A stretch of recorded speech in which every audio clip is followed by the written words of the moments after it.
The book of First and Second Chronicles. Reading through this book seems like a repetition of the book of First and Second Kings. It is a focus on the priestly and the kingly families, that is Aaron and David's family. So it starts off with genealogy from Adam being the first human being up to Abraham, who is a patriarch of Israel. It goes on to Isaac, then Jacob, who is the father of the 12 tribes. Then there's a focus on Judah, where David also comes from, and he is the second king of Israel. His son is Solomon, who takes over and is known for his wisdom and building the temple. Rehoboam, who is the first king of Judah after the kingdom split, is the son to Solomon, who took over. Josiah is also a mentioned king who reformed many things, as well as Jehoiakim, who was the exiled king of Judah during the Babylonian captivity.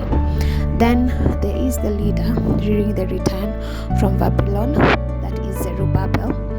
Then, of course, from his line, there is Joseph, who is the husband of Mary and is the father to Jesus Christ, the Messiah, who is regarded the Son of God.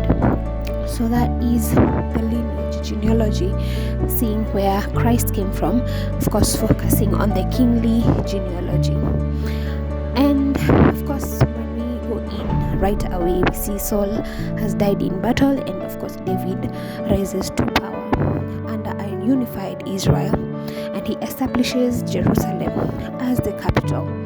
He brings the ark to Jerusalem to show that Jerusalem is a center of worship, and also the importance of God's presence among his people. David also desires to build a temple for God, but God tells him that it is his son who will build it instead. He used Nathan to speak this to him. So David prepared and gathered all the materials needed, and he also made the plans for the building of the temple.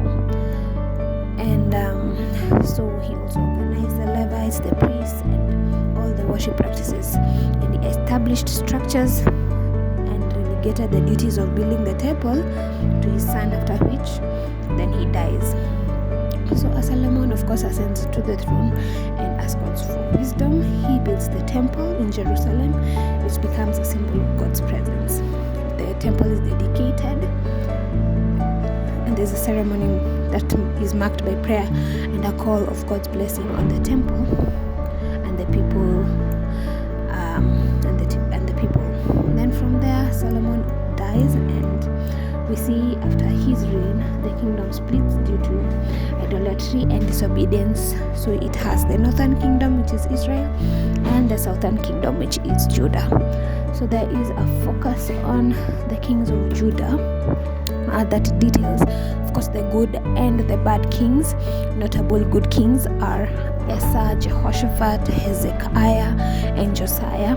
They implemented the reforms to the return of the people to faithful worshipping of Yahweh. And of course, as mentioned, there are also those bad kings who led to the decline of Judah as seen, including the Babylonian invasion and the eventual destruction of the temple.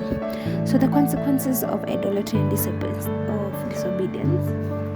have been underscored, and despite the destruction, there is definitely hope that is seen through a decree of Cyrus, the king of Persia, that will allow the exiled people to return and rebuild the temple. That will be the book of Second Chronicles, a recap somewhat to the happenings of the Israelites. See more as we go on.